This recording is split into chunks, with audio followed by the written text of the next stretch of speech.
All right. Are you ready? I'm not prepared to apologize, but I will cry if needed. Okay. Great. You should get your twit longer ready because that's where we're headed.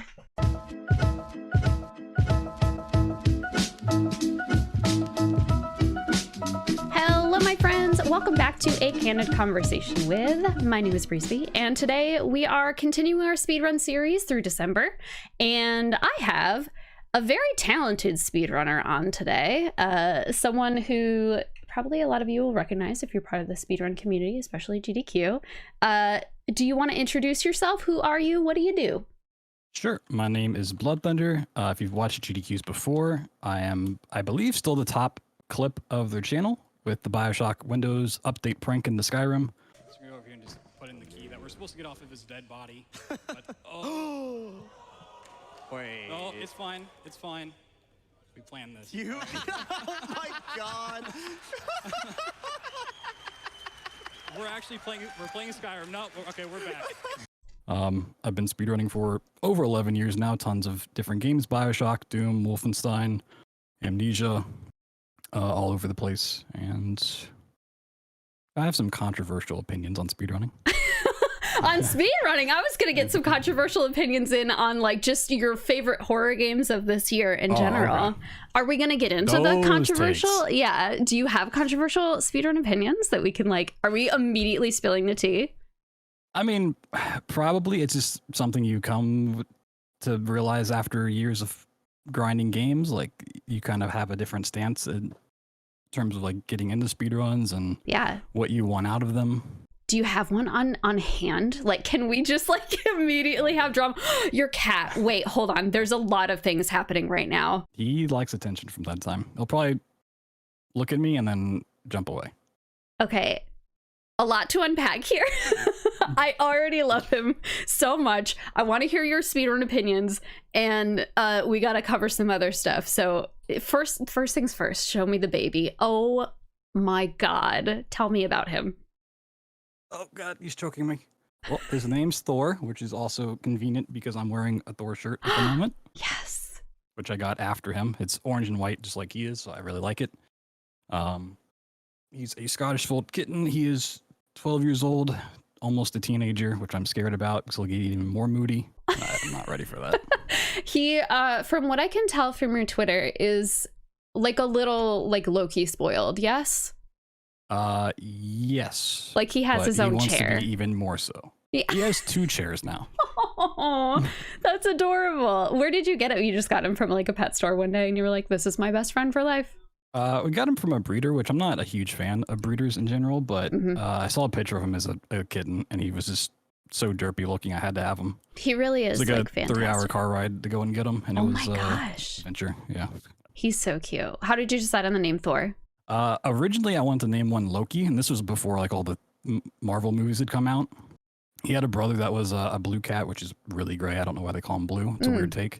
I was like, he looks like a Loki. I like him. And then I saw a picture of him instead. I was like, well, it's his brother. Loki's brother's Thor. Oh. Sure. And you didn't come home with both?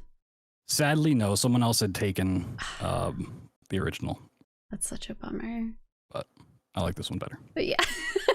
You have to say that because he's listening right now and he will not let you forget that. Some deep lore, which I don't know the full extent if this is true or not, but I've been told the same breeder also gave a cat to Taylor Swift. So like he's somewhat related. What? Yeah. I need to unpack this a little. Like, yeah. Okay, this was, you said he's 12. So this was at least 12 years ago. And okay, does Taylor Swift still have this cat? How much do you know? I don't know much about Taylor Swift. I've just heard this. Okay, so your cat is brothers with Taylor Swift's cat. Okay, that's already like a lot. Well, it's not the brother, but like some distant cousin, probably of a different litter. Okay. Maybe. Like a stepbrother. I'm confirming it right now for like for views. I'm gonna be like, this man owns Taylor Swift's brother's cat or something. I don't know what the title. It's a working title, so like we'll make it work. All right. Anyway, speedrunning. You do a lot of it. You do a lot of it, and before we get into the controversial stuff, I just want to know, like, you've been doing it for so long. How did you even discover speedrunning? Like, what was the first thing you were like, oh, fast? Well, I credit the old segmented run of Portal Done Pro, which is a super old run at this point. It's super outdated, but that was like the first speedrun I'd seen, and that convinced me to pick up Portal as my first speedrun. But even before that, it was really challenge runs, like beating Ocarina of Time with 3 hearts and stuff like that, of just like going through a game, but making it harder on yourself, even if the game doesn't have like a hard mode or something like that. And there was this one Ocarina of Time challenge that I was obsessed with called like the Uber challenge or something, and it was like really ridiculous that I never actually completed. It had some really stupid rules to it, but like that led me down the rabbit hole of finding about challenge runs, and that somehow got me on YouTube to Portal Done Pro. Are you a competitive person? Are you a masochist? Like, why do you like to challenge yourself like this? I just think like I really like games, and a lot of single player games don't have that replayability for me. Like as far as stories go, like once I play through a story, I've had my fill. I don't need to re-experience it. So the only way to really add replayability is to challenge myself of going through it with different modes, and that just leads to things getting harder and harder. The more you learn about the game, the easier it becomes. So you have to constantly challenge yourself to make it harder and harder, which is why I kind of do some dumb challenges and have sub goals that I shouldn't do these runs the way that I do. But what's the dumbest challenge you've ever done? I mean, all the anthology stuff, really, of like multiple games back to back has been pretty awful. Beating BioShock without the use of plasmids was really awful with the new route, but oh my god, so enjoyable. It just requires a lot of really dumb setups that shouldn't work the way they do. How long does that take? I'm afraid to ask. The record now is under an hour, but it's not a fun hour to do. Okay, all right, but you still do it, and you like have picked up all sorts of games at this point. I am competitive to an extent. This is one of my controversial takes probably in speedrunning. Oh, let's get it. A lot of games come down to get a faster time, you have to optimize your movement and your mechanics, and that's fun to a certain extent. And some people, that's all they want to deal with. That's like glitchless runners just want to deal with optimizing movement, mechanics, and getting it down. And that's like diminishing returns. You have to start putting in hundreds, thousands of hours to see like a second or two improvement in time. And that's usually once I get to that level, I'm like, I'm just going to find another game to get better at and move on, which is why I've picked up so many, because unless it has a route change or I get a spark to play it again, I kind of lose interest at that point. Yeah. What would you say is at this point your favorite game to run? It changes so drastically, but typically randomizers these days are the most interesting for me as a runner. Mm-hmm. I know they're not the most interesting from a viewer perspective for many different reasons, but Prey Moon Crash is a ton of fun. Prey randomizer mod, Ori and the Blind Forest randomizer. As far as watching, like Zelda Ocarina of Time randomizers, I've been a big fan of. I don't play it, I don't stream it, but I've watched a ton, more than people probably think I do. Not this year's Twitch recap, but I believe last year's Twitch recap, my top watch channel was someone doing Ocarina of Time randomizer. Because randomizers, unlike improving your mechanics, you can work on your routing as well. So you improve mechanics and you improve routing, and you have to do stuff on the fly, and it really itches that part of my brain.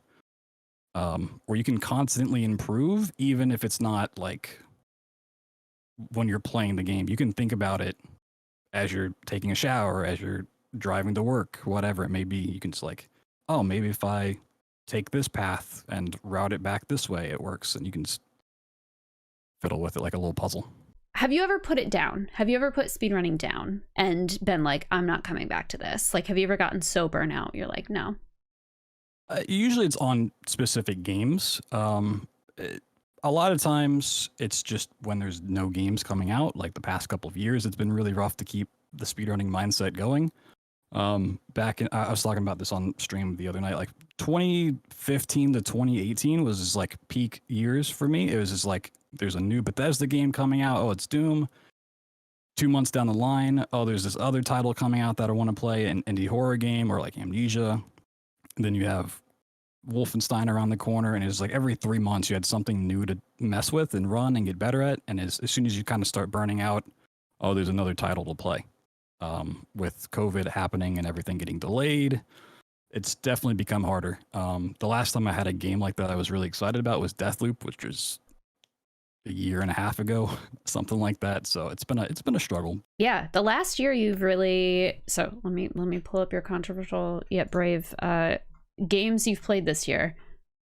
So you really enjoyed Ori and the Blind Forest. That seems to be the thing that you were like, this was super fun. Yes. And you started learning that run, correct? Yeah, I played it January 5th or something like that, and then I had a sub goal to do the randomizer because I'd heard about that and seen it from Covert Muffin, a friend of mine. I was just like, he really raves about it. He really likes this. Why not give it a try and make it a sub goal?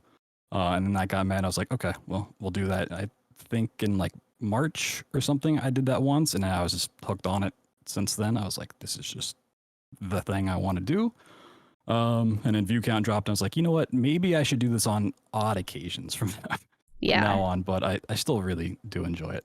That's kind of tough as a content creator. I had just talked to Void about this same thing, how like if you play anything other than the thing people like come to watch you for, it's like you see a viewer count drop and it's like, well, I really want to play this thing, but people don't want to watch me do this thing. And you pick a new game all the time. Like, how do you feel that has reflected with like views and like all of that part of like being a content creator? Like, have you felt that at all? It is probably the biggest struggle that people come to realize as a content creator, and especially because speedrunner, because speedrunners can double-edged sword, pick up a pretty sizable audience pretty quickly because it's a very niche thing. It's like, oh, someone's speedrunning this game that I loved as a child. They're the only one doing it. I'm going to watch them, and then they get like, a small boost pretty early on. But as soon as they try to move on to something else, it all goes away because nobody wants to watch whatever they're playing. And it goes for other games, not just speedrunning as well. But it comes with streaming and the fact that you have to build a community and not just a stream. You need people to come back for you and not the game. So when you have that audience, you have to be able to convert them, which sounds very mean and like black and white, but from a business perspective, you have to be able to entertain people and charm them that they want to come back to watch other stuff. And that's a really, really hard job to do, which a lot of people do struggle with. And I can go into a stream knowing like if I play BioShock tonight, I'm going to get this sort of view count. If I play Ori, I'm going to expect this kind of view count. And you just have to like be prepared for that. Yeah. And no matter what, you just have to have fun with it, because if you're solely basing it on that, you're going to find a problem where you hit the cap on the audience you can bring in. So like BioShock speedruns might bring in, I might get triple digits. I might get 100 viewers every stream, but it's not going to go much higher than that. So I'm always going to be stuck at that level unless I convert those people into a community, build that up, and then I can shift games. It's like, oh, if I take those 100 people, make them into my audience, and then go to Prey and they stay with me, then I bring in another 100 from Prey, and now all of a sudden I have 200, and you grow that way, which once again is a lot easier said than done. Yeah, no kidding. I would say it's like the hardest part of content creation, and I feel like it can really fuck with your mental and make you feel like you're not good enough or people aren't showing up for me. Is there ever a time where you've gotten burnout on like gaming or streaming and you're like, I think I need a break? I mean, I've had moments where I've realized like it's not as easy as maybe I expected to be or wanted to be. And streaming for over 11 years, I've definitely hit those moments of like, should I keep streaming? Is it worth it? And obviously I haven't quit yet. So the answer for me is always just like, yeah, I love playing games. I love sharing that. So I'm going to keep streaming.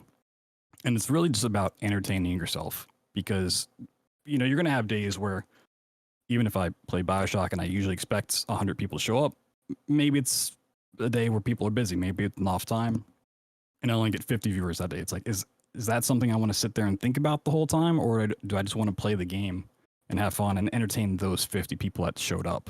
That's an awesome mentality. I feel like it's the one it's you have a to hard have. one Yeah. to have. Yeah. No it's kidding. very hard. Do you consider yourself like a positive person? I try to be, but usually I'm not as positive on the outside as I might be on the inside. Okay. And the negativity, if I'm negative on the inside, it comes out way more on the outside. Because I don't want to say I'm like a robot and don't show emotion, but from people who have watched my horror games, I don't tend to react. You don't? The way that a lot of other streamers do. Like I don't get jump scared. I don't like pop off and like scream. A lot of people are like, oh, you're really chill, you're comfy. It's like, that's great, but I also want, some energy. It goes with like cultivating your personality and stuff of like, you have to really know what you want your audience to take away from your stream. Like, how do you define yourself and your personality? And that's such a hard thing to sit and think about. Like, when someone comes to my stream, what do I want them to think? If they had to describe my stream to a friend of theirs, what are they going to say? It's a hard question because it's like, I want people to have a place where they can come and just relax and just watch and have fun. But then I also want to be like a super engaging and like entertaining stream. And those are like conflicting values. Yeah. Do you feel, so you probably, it sounds like you're feeling like you're not quite like the kind of streamer you want to be, or do you feel like you're just like conflicting with those two things? It goes back and forth. Like I always think I can be a better streamer than I am, and I try to push for that. And like really work on defining exactly what I want, because that changes with age, it changes with trends on Twitch or on YouTube or whatever. It's like, okay, maybe the type of streamer I am doesn't work nowadays. Maybe I need to be like this, and I don't want to turn into a shouty, ragey kind of streamer, but I can like kind of push myself a little bit out of my comfort zone and like work a little bit of that in. But you also don't want to be someone you're not. Right, exactly. Yeah. You have to make your personality work in different environments, and that's also a really rough thing to do. People like to say, oh, you just play games for a living. But anyone who's tried streaming knows it's a lot harder than that, especially once you really put money behind it. You're like, I need to make this a success. It's like you're gonna fail every time. Yeah. I personally couldn't do it. Like I think I would probably burn out. So I completely admire your dedication to it for 11 fucking years. That's a long time. And I don't know. I feel like to have the endurance you've had for 11 years, it also kind of makes sense that you have the sort of determination and the mindset to also be a speedrunner. Like those two things very much coincide for me, because I've talked about this now through the whole speedrunner series. Basically, I am an impatient fucking person, okay? I go to speedrun a game, and if I can't get something, I'm like, well, fuck it, I'm done, right? Like, I think you're just like, your brains are wired differently because you have like way more determination to stick with something. Do you find that you're determined? Like, do you get super frustrated easily, or you're just like, I'm gonna work through this because it's a puzzle? It's both. I get super frustrated hella quick. I've run into the same issue of like, if I'm learning a game and I can't get something, I get super frustrated. And that's part of the negativity that usually comes off on stream. Like I just start raging at this trick, but like also internally and not in a shouty way, which I think can turn people off. But I've always known that like I'm not one to really give up, even if I probably should half the time. So I'll just like stick it out and see what happens. Yeah. Which goes with streaming as well. And speedruns is like, I really shouldn't learn this run or do this stupid challenge that I'm doing, but I committed to it, so I might as well see it through at this point and just see what happens. On the topic of speedrunning, I do want to make sure we hit some stuff about GDQ, because you have been kind of active in the GDQ space for a long time. When did you first find GDQ? I found it in 2013, because I've been streaming for about 11 years or so. And then I picked up speedrunning in like early 2012. And then through all of that, AGDQ 2013 was the first one I'd seen on Twitch, like first time it popped up for me. And then I couldn't make it to SGDQ 2013, and I really wanted to. And then AGDQ 2014 was the first one I went into and got accepted for Bioshock and Quantum Conundrum, I think. Both of them? Both were there? Yeah. Oh my gosh. Was that your first time submitting, or it was just your first time? Yeah, it was my first time submitting. And you got 2 runs in?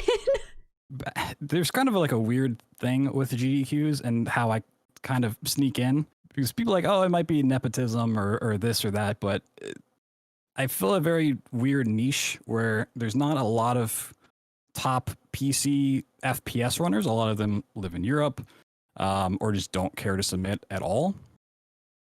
So anytime I submit like a FPS game, it's like I'm the only one submitting it. It hasn't been in before. It's a cool run, and it's like, oh, well, I guess we'll just let him do another run.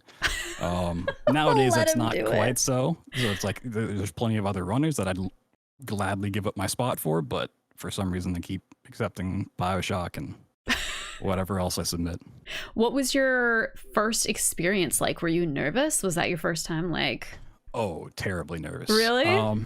I've told the story of how I got to AGQ 2014. I'm also like usually a very shy person. I've kind of grown out of that in the many years of being a streamer, but yeah, so it was like my first time ever traveling by myself. And there's a winter storm, so my plane got canceled. Oh, no. But my run for Bioshock was like on Monday. So I like really wanted to be there. Like I couldn't get there by plane. It just wasn't gonna happen. So I hopped on a Greyhound bus for 18 hours. First time ever traveling by myself, like switching buses. Wasn't asleep. And then I took a 2-hour cab ride from the DC metro station to the hotel. And I was up for like 24 hours at that point. Got to the event. It had like just started, and then the fire alarm went off. If you go back and watch the beginning of AGDQ 2014, I think it was like Yoshi's story. The fire alarm goes off and everyone has to go stand out in the cold. Oh, good. Wow. So a fire alarm went off. F that hot test. Yeah. Pause the timer. So that was a fun experience for like the first hour of the event. And then like 8 hours later was my Bioshock run. So I was like dead tired, super nervous, having to do this in front of thousands of people. Oh my God. But like afterwards, were you like, that was worth it? Or were you like, maybe that wasn't? I think I just went to sleep for like 12 hours or something. Okay. Jesus, you were determined to get there though. Like now I would be honestly, if that was my first one and I was running, I probably would have done it too. But like, holy cow. Do you feel like you came home after like meeting all those people and like having that experience? Did things change after that? Like, were you like, did you have more viewers? Like, what was that? Back then, like the viewer bump was a lot more noticeable. Like it was still kind of growing on Twitch and evolving. So people were like, oh, this speedruns are crazy. And anyone who did a run would get like 2,000 followers from it. People would just tell you to turn off your emails, your notifications, because they just get flooded.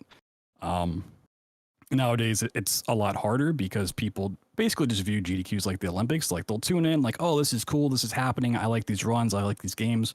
But they're not going to go follow you and watch, people love watching track at the Olympics. They're not going to go watch every track meet that happens. They don't care. So you did get a noticeable boost. But also a lot of those people aren't going to come back.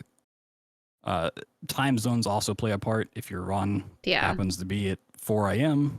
and you stream at 8 p.m., well, they're not up to watch you anymore. So that's like, it's not going to happen. Yeah. Unfortunately. Well, you're running in this next GDQ. You're running Bioshock, correct? Mm-hmm. Okay. You've got a prime spot. And I know this because I'm hosting it. Whoa. I know. I'm really excited about that. I know there was. But you, I feel, are going to get to show off this game that the top clip for. It was the same game, right? It was Bioshock, your top clip for what, AGDQ, what did you say, 2018, 2019? 2020. It was 2020? Yeah. Wow, okay. So I want to talk about that a little because I've never gotten to ask you about it. What made you? No one knew you were going to do that, No. correct? Okay, because your commentators looked like they were pretty surprised as well. The commentators knew I was going to do something there because I'd done a version of it before at 2016. Oh. I'd done a blue screen of it. Yeah. So I told them like, hey, I'm going to do something here, but I didn't tell them what it was going to be because I want them to be surprised as well. Is that like your calling card now? Like, should we be on our toes for AGQ 2023 or like? I would say people expect it at this point. And I don't think I can let them down. There is one time that doesn't get brought up that I did it as well back in Doom, I think at 2017. I also did a version of it there, and no one remembers that at all. Apparently no one remembers that run because no one talks about it. But Why? I don't know. It's anytime someone comes in like, hey, I found you from GDQ or whatever, it's like no one ever mentions that Doom run. This panel. Unlock this. That's not good. Who did you click? I don't know, dude. Oh. Well, that's kind of a problem.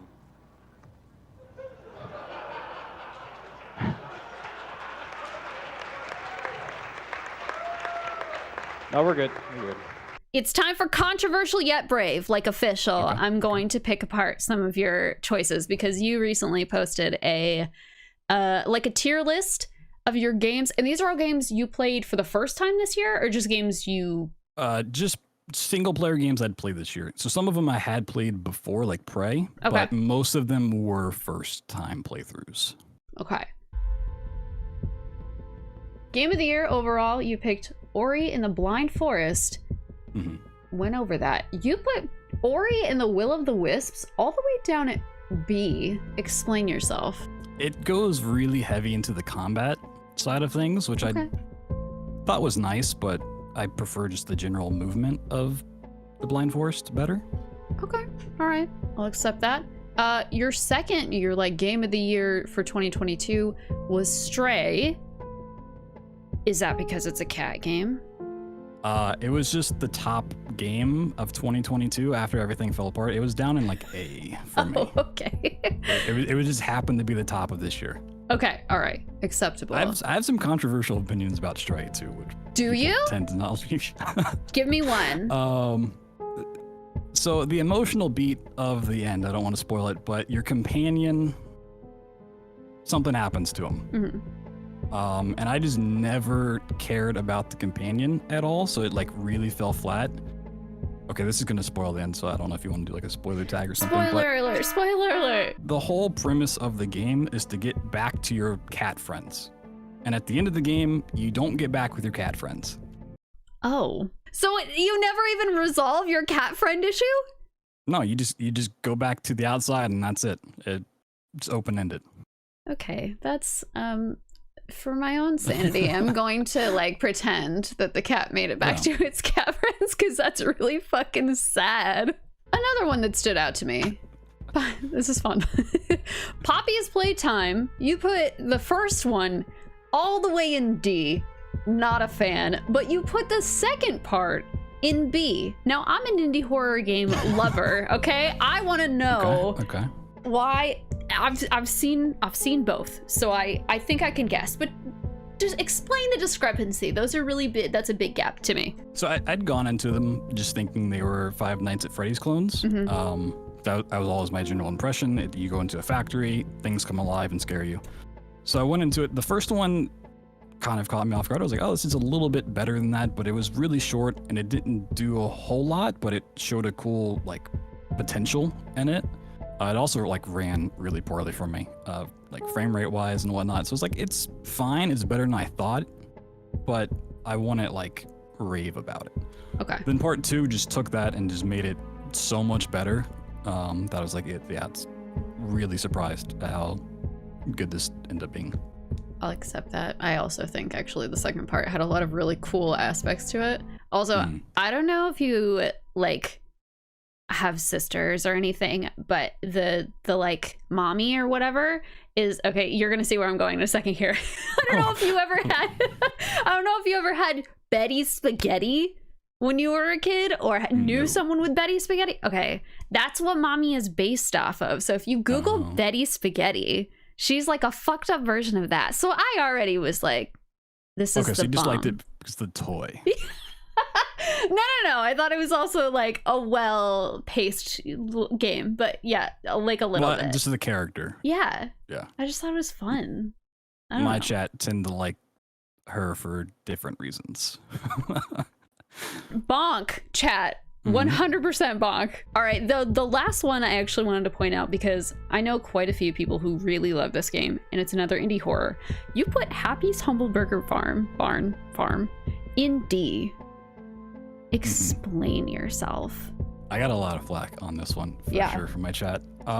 I think it does like two different things kind of well, but them mixed together didn't really fit either one for me. I was like, the cooking part, it's fine, fun game.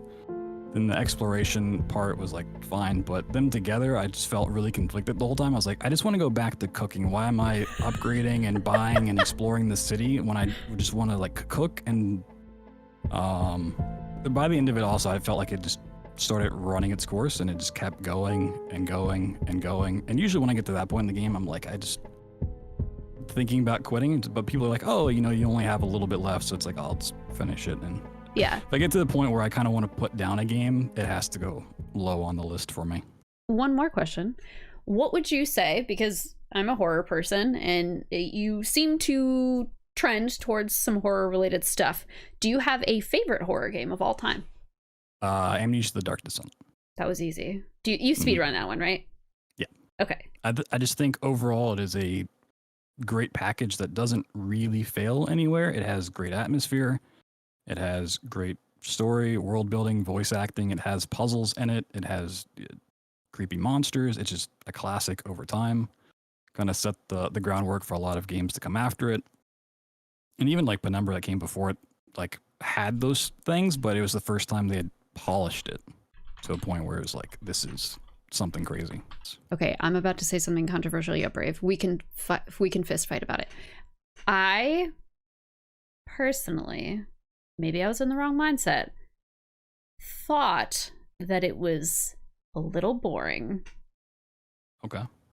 I also, though, I played it years after it came out. And it had already kind of been like hyped. Everyone had said it was like this incredible game. And I don't know if it was just the mood I was in. I was like, I can't get into this game. I think that's fair. Okay. The overhyping or like saying a game's super bad and you hear just tons of bad stuff about it, it can really affect your playthrough of a game. So if you look at my tier list, a spicy take on there's two. Metroid Fusion Trash Tier is one of like the highly rated Metroid games, and I hated it. Really? So I'm not yeah. super familiar with Metroid. So yeah, tell me about why you hated it. Well, the other part of that is Metroid Other M, one of the most hated games of all time. I have pretty high up on the list because I heard nothing but negative stuff about it. Yeah. So when I got around, I was just dreading it. I was like, I don't really want to play this. Yeah. But then I came away from it like, oh, this is actually like pretty fun. The story's garbage. It is just not redeemable in any way. But the actual gameplay is pretty fun for what they tried to do. Metroid Fusion, I just somehow missed a section of the game that gave you upgrades and like extra health and ammo and stuff. Somehow, I don't know how I missed that. And it just Speedrunner made privilege. the end game just absolutely miserable to go through. Almost rage quit. I was like, I almost just don't want to do this. I think at some point, because I didn't want to do the backtracking, because it has like save stations, you can't make manual saves or anything like that. Mm-hmm. I actually just loaded up the emulator and just made save states. It was like the first time I had like resorted to making save states for like a boss fight because I didn't want to run back every time. This is so far beyond what I meant to talk about, but you have played, you were the one who kind of gave me the tools to start speedrunning Absol End of Gods, which is like a game that not a lot of people are running. So it was like exciting to see somebody else who was doing it. And not only that, but you made the trainer for that game, correct? The trainer. Like the like how you can rewind and go back and forth between different places. Am I wrong? I don't know. You sent me a trainer. I did not make that. It came from somewhere. I don't know if I sent you that. I have never had a trainer Really? for that game. No. You've just been raw dogging that game, just like resetting. Yes. All right. I got way off topic. It's time to be done with topic though, because I've already taken up a ton of your time, so I appreciate it. I tend to talk if I get into something I want to talk about, I can go for a long time. Yo, so I don't mind. We can do it again sometime because I love doing these. I think they're super fun, and I don't know, people have a lot of interesting things to say. You have a lot of interesting things to say, so it works for me. Yeah. Is there anything that you want to promote, plug? When is your GDQ run? All the fun stuff. I wish I could talk about some things that I have coming up, but unfortunately I can't. GDQ Secrets. run is on the 10th of January, I believe, Monday, like 10 p.m. or something, 8 p.m. I don't know, it usually changes. 9, I think it sounds right. It sounds right. Yeah, I mean, the schedule is behind or ahead a couple hours, depending on how things go. But, you know, I just stream every day that's not Monday, and all of my content's on YouTube. Heck yeah. And your website and all the fun stuff I'm going to link in the description. I will say the website's super out of date because I'm super lazy. What do you mean? It's not up to date? No. I'm going to... It's so out of date. Is it BloodThunder.com? I don't actually know. .tv. Oh, okay, that makes sense. BloodThunder.com is for sale for $4,895 if you want that.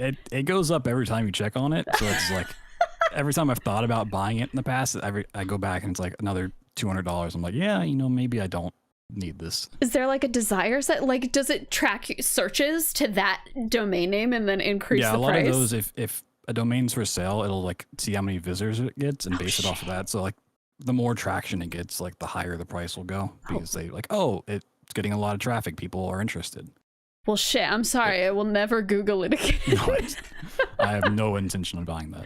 We're currently crowdfunding for BloodThunder to buy BloodThunder.com. You can donate at twitch.tv/BloodThunder, or you can just subscribe. There you go. I did your plug for you. All right. Thank you. Yeah, of course. Thank you for talking. This was super fun. And I will see you all in the next one. Goodbye. Goodbye. Yay.